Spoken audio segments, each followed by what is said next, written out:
As authors, we try a lot of tools along the way.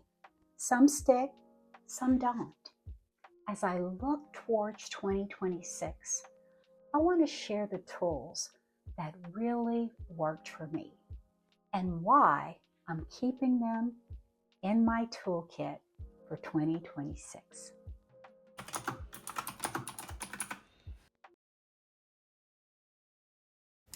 For writing, I use Google Docs and sometimes just a little cute notebook. They give me structure when I need it and flexibility when I want to just get words down, which is very important. These are tools I'll keep using because they make the writing process easier and more consistent. Google Docs saves my files automatically, so I don't have to worry about whether or not I'm going to lose important work that I've done. Also, it's very budget friendly because it's free with your Gmail account, so that is huge right there. Now, here's a side note.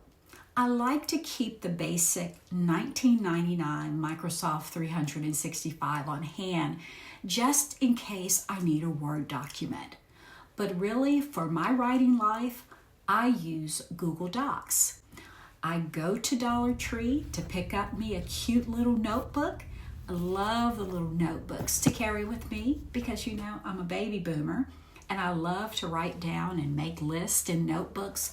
So I always like to have a little notebook available because you never know when you might get a creative thought that could turn into a book when you're out and about. So keep that notebook with you. So now that we've talked about the tools that I use for my writing, let's talk about the visual storytelling tools.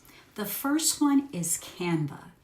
It helped me design thumbnails, flyers, and layouts, and they've made it so simple to bring my brand colors, pink, burgundy, white, blue, and green, into everything that I share.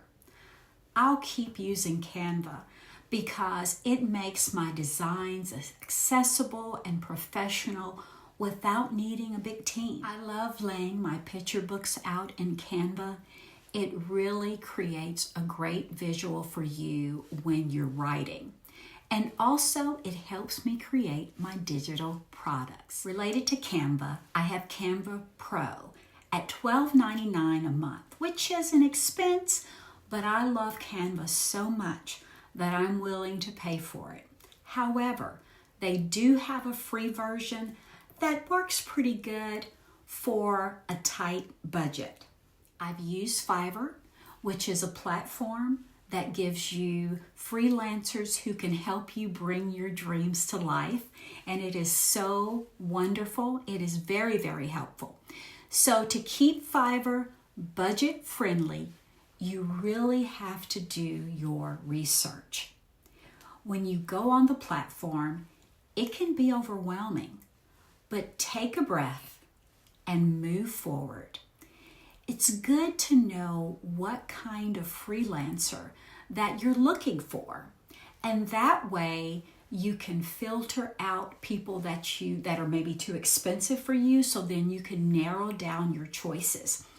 If you have a certain budget, look for a freelancer in your budget. Also, if you're looking for an illustrator, you might have to do a little bit at a time. That's what I did.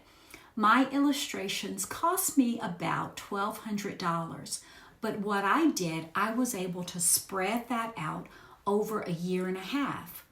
I'm retired, so I got a little part-time job to help me here and there cover the expenses. My illustrator was probably my largest expense. I hired a book formatter also, but she was fairly reasonable. Let's talk about the big part is publishing tools that we can use. Now, Kindle Direct Publishing, or KDP, and Ingram Spark really made my dreams come true.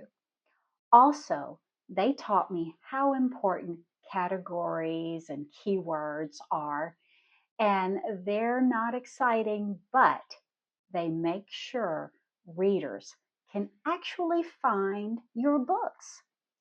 These tools are essential for discoverability. So they're staying in my process. They're free to use, and KDP is totally free to upload your book. Now, at one time, Ingram Spark did charge to upload your book, but at this point, you're only charged if you make changes, I believe, after 60 to 90 days. Otherwise, it's free to upload your book. So these are budget-friendly options. Free is always good. Another expense that I have is a membership in an organization called the Children's Book Insider. This is a wonderful tool that as a children's author you can use. Let me tell you more about it. For my most popular book, If You Don't Vote, You Don't Count, Vernon Damer's Fight for Equality, I was able to get an editor for less than $300, which I thought that was pretty good. He was a professional author editor, and it only cost me, I believe, about $250. And so one of the perks is for this organization is you have access to professionals to help you accomplish your goal. I think this is money well spent and it's budget friendly, so I will stay with this online group. So let's talk about our outreach and video tools that we can use. I use YouTube Studio and TikTok, which they give me ways to connect with my readers beyond the page.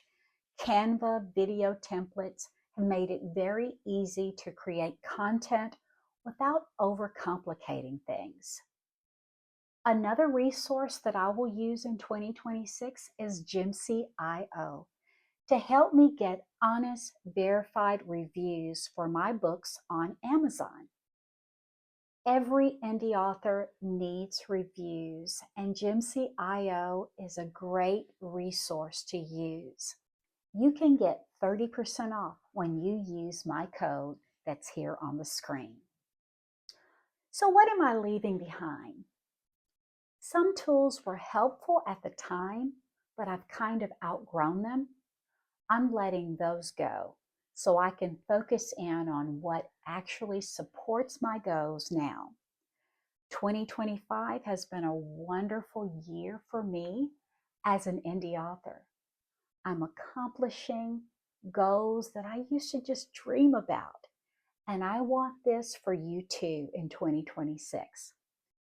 Here are budget-friendly ways to get your self-published author life off the ground, because I don't want you to have to struggle like I did.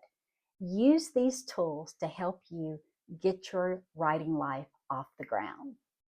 2026 is a new chapter, and these are the tools I'm carrying forward.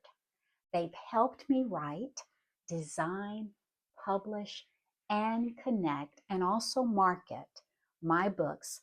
And I hope they inspire you to think about what tools you'll bring into your own writing journey. If you like this type of content, please like, share, and subscribe.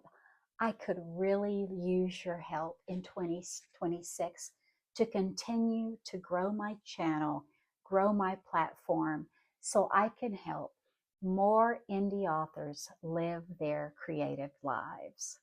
All right, friends, thank you so much. Bye.